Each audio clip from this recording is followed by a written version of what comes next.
चतुर्दशीच्या दिवशी गणेश विसर्जन मिरवणुकीत दोन गटात वाद होऊन तणावाचे वातावरण निर्माण झाले होते। नवरात्र उत्सवात या घटनेची पुनरावृत्ती टाळण्यासाठी ठाणे पोलिसांनी आता भिवंडी शहरातील शहरी आणि ग्रामीण भागात दररोज गस्ती घालण्यास सुरुवात केली आहे। शांतता समिती तसेच नवरात्र उत्सव मंडळांना सलोखा राखण्याचे आवाहन केले आहे। समाज माध्यमांवर अफवा पसरणार नाही याकडेही पोलिसांचे लक्ष आहे।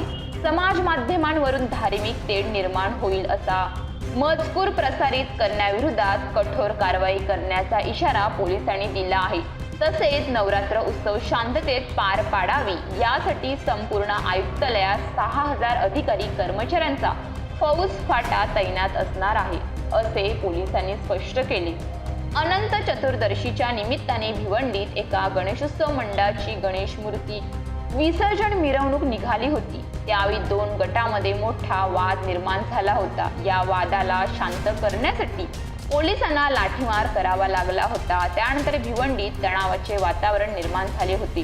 पोलिसांनी या प्रकरणात काही संघटनांच्या पदाधिकाऱ्यांविरोधात गुन्हे दाखल केले होते। नवरात्र उत्सव शांततेत पार पडावी यासाठी ठाणे पोलीस आता सतर्क झाले आहेत। मागील आठवड्याभरापासून दररोज पोलिसांकडून भिवंडी शहरात गस्ती घातली जात आहे।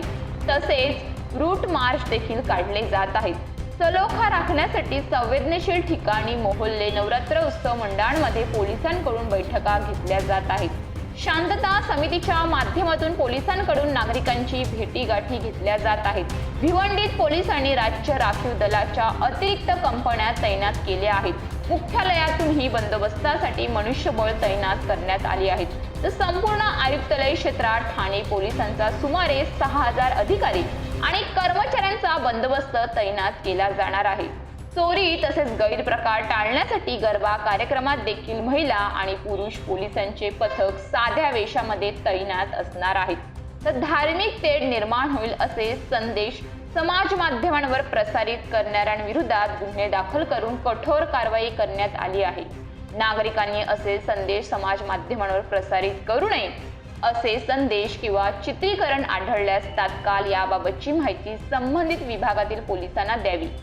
जो कोणी व्यक्ती असे संदेश चित्रीकरण समाज माध्यमांवर प्रसारित करेल त्याच्या विरोधात कठोर कारवाई करण्यात येईल असे ठाणे शहर पोलीसचे सह आयुक्त ज्ञानेश्वर चव्हाण म्हणाले।